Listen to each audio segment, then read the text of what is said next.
All right, and how have things gone since trials?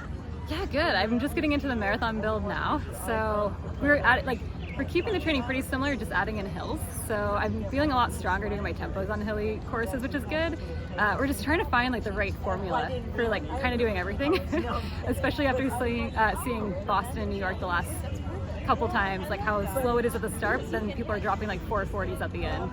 So yeah, how much have you studied the Paris course? Oh, we went and saw it. Oh, you saw it? Yeah, we went to Paris.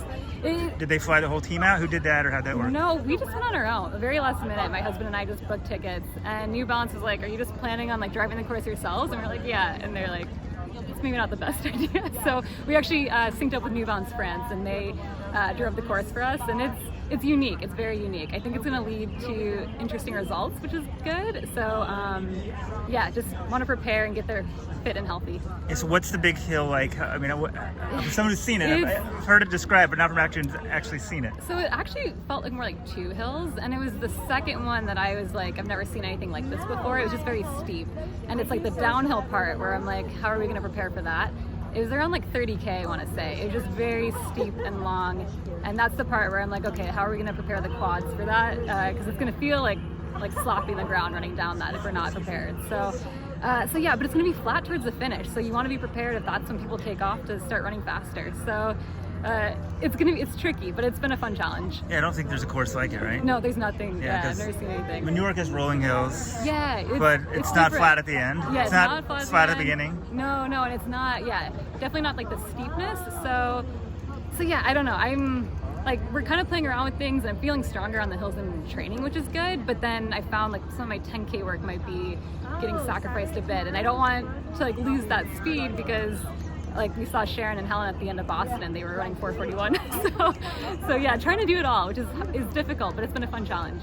And so is there certain courses or training runs you can do for this? What are you doing for this hill? So we've been doing, there's a couple of hilly loops in Providence. I think we're going to go up to Boston and run the course there next week maybe. But I don't actually think there's anything as steep. If there was, I don't know if I would train on it anyway.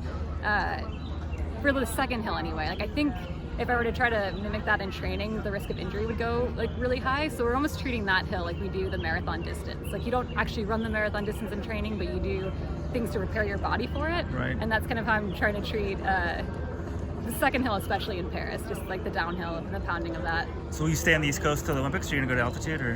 No, I went to altitude last month, so I'll be in Rhode Island. We're going to go to Spain, I think, a couple weeks before, get some heat training and get on the time zone, and then go to Paris the week of. So yeah, that's the plan. And this weekend, what's the goal? Yeah, I mean, my goal always going into these races, I'd like to be top 3. So I think it's going to feel like a shock to the system, definitely, and it'll give me some feedback how I'm doing on the hills and training, because I do feel better on those. But I'm also hoping coming out of this, I'll feel a little less flat in training. So usually that's how it works for me. If I race, I come out of it feeling a lot better. I almost wish I could have fit in a 10K before this, but yeah, so I don't know, to compete well, hold my own, try to finish top 3, and then come out of it feeling better and kind of give my training a boost. Was there ever any thought of doing the Olympic trials on the track? Yeah, I just find the track really beats me up, so I was it's not worth it right now. Usually at the end of every track season, I was injured, and it would be the same injury, so I was at this point in my career, I really want to just go all in on the marathon. So as much as it would be fun, we just have decided to stick to the 10Ks on the road. Sense. Yeah. Although it's interesting, I hadn't thought about this, but Parker Valby last night wore the. Yeah. And you can't do that. You can't do that at USA's, but they should maybe allow it for from a health perspective. It probably wouldn't beat you up as much, right? I was talking to someone yesterday. I actually don't even know what it is about the track that beats me up. I think the spikes is part of it, and maybe just the turns. But I actually think it's the paces I need to run. To be competitive on the track in the 10K, I need to run a lot faster in training than. Typically the 10K on the roads I can run a little bit slower and still finish, compete well and get ready for marathons at the same time, but on the track I have to be running pretty quick, and I actually think the paces are what kind of beats me up more. But then the spikes and the turns, add that in, and usually that's the training's harder. When you actually race, you're running hard. Yeah. 25 turns. Yeah. It's a lot. It's a lot on the body. It's fun. I do miss the track. Competing on the track was always really fun, but I'm enjoying the roads too. So. And back to the Olympic trials, what'd you learn from that race? What did I learn from the Olympic trials? I felt really good in the heat, so I was like, okay, I feel like what we did there worked really well. I still have some stuff to figure out with like getting side stitches. I'm not sure where that's coming from. I think it's like a tension or a breathing issue, and I just haven't quite figured it out yet. So I'm trying to, it's like process of elimination with that. But yeah, I think learning, like I can stay relaxed, and which is what I did in the trials, stay relaxed, kind of tuck in. I usually don't tuck in, I usually try to push the pace. And I actually really like that, so I can just maybe race more like that in the marathon, and then pick it up the last few miles and have confidence to do that.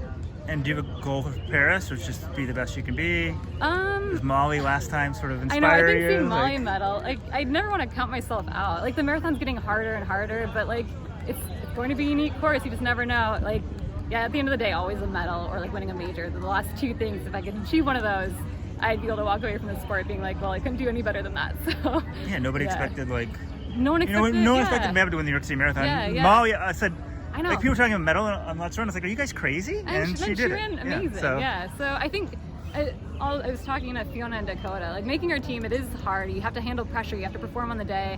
So to even make the U.S. team, you have to be fit and like you're ready to compete with like the best in the world. So just don't count ourselves out. I think. Yeah. All right. Well, good luck. Thank you. Thank you. Appreciate it. Appreciate